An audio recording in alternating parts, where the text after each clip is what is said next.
Well, hello, this is Pat Cahill from Pat Cahill Metalworks, and today we're going to be doing a little odd project. I'm doing it for my honey, and it's a Sashiko thimble. Now, I don't know if many of you know what Sashiko is, but it's sort of like embroidery you do on jeans and stuff. It's quite popular in Japan, and I thought I'd make one. So I made a design, and the design basically is a circle and a band that goes around the finger. And you see this little arc here? That's just to make it more comfortable, the band more comfortable when it goes around the finger. And you'll see how it all goes when we get into this. So what I'm going to do is glue this down, just using some stick glue stick. And I put it on both sides.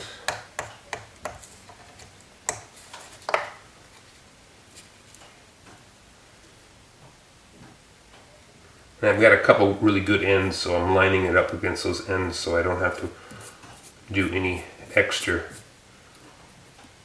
filing or sanding. So there it sits.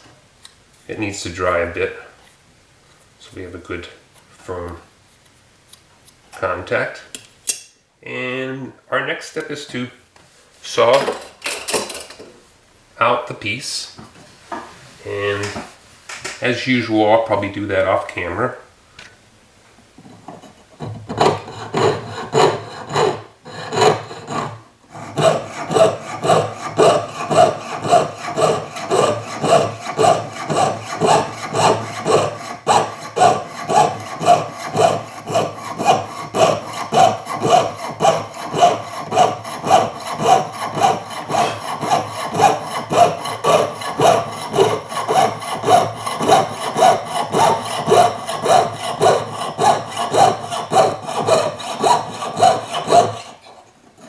Okay, so we have it sawed out. The next step is to make the little indentations that will allow you to control the needle a bit more than you would if it was just a smooth surface, or a lot more actually. And to do that, I'm going to use a center hole punch. Like this right here. And does the camera need to be moved over a little bit? Went out of focus. There we go. So I'm going to go around. I've already made the little dots where I want it.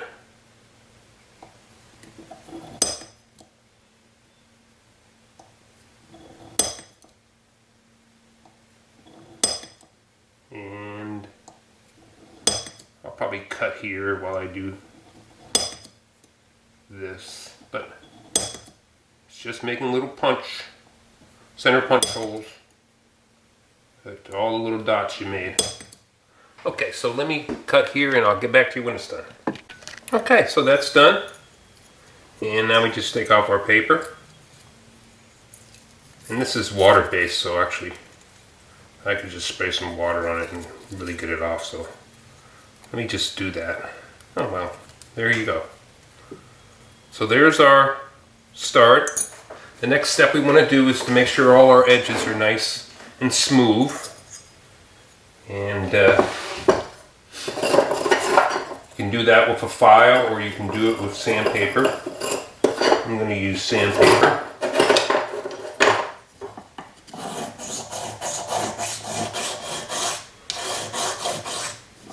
Are you seeing that, or am I? Yeah, let's just move that a little bit. Okay.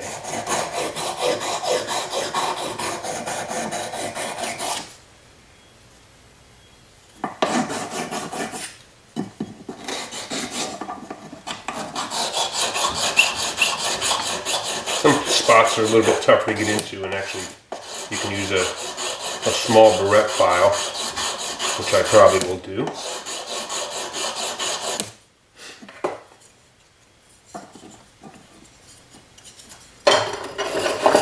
Switch to a newer piece.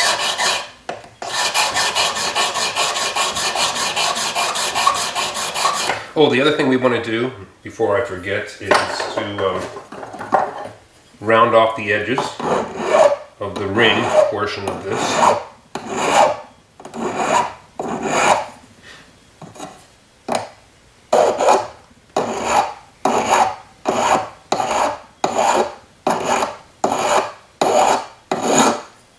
Trying to make this as comfortable as possible.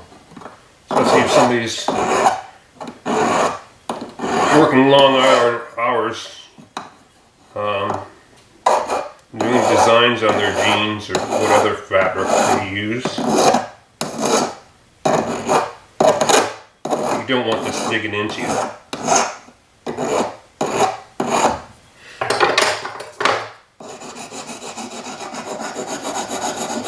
We're also smooth this out a little bit on the buffing wheel too, so.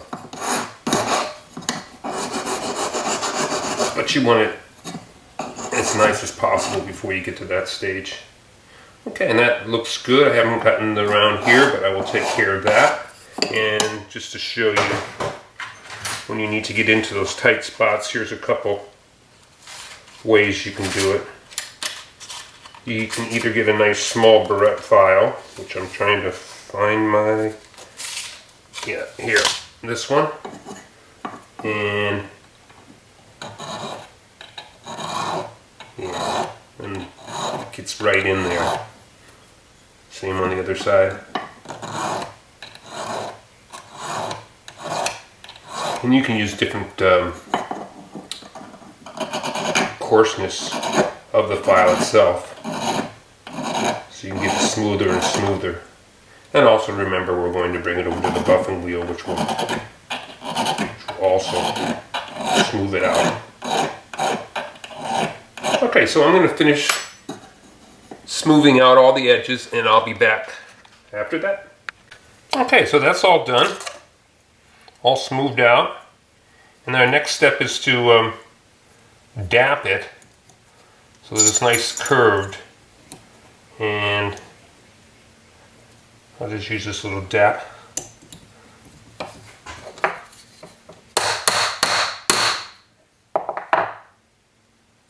It looks good. So that's nice and curved. That will fit on your finger. So now we want to bring this around and form the ring portion of it. So the only tricky part, and it's not even that tricky, is that this is dapped this way, so it doesn't really want to turn into a ring, but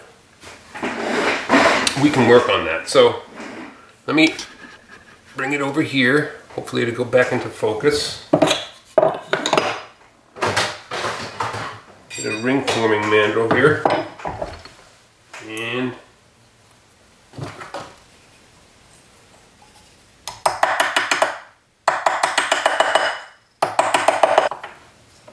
okay, so here we go.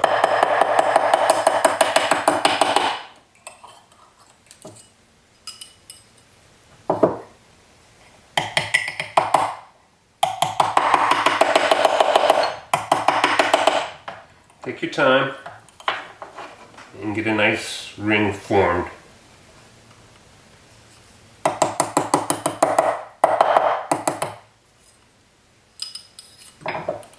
Don't worry about that it's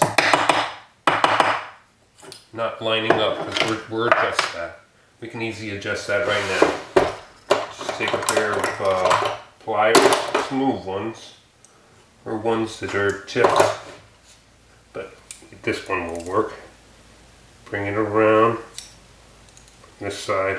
Oh, I'm not showing you, but you know. So you have a ring. And there you go. Now to even make this a little bit better, we can use our ring forming pliers and get that top side. That top side's hard to bring around because of the dapping that we did previously. But that's it.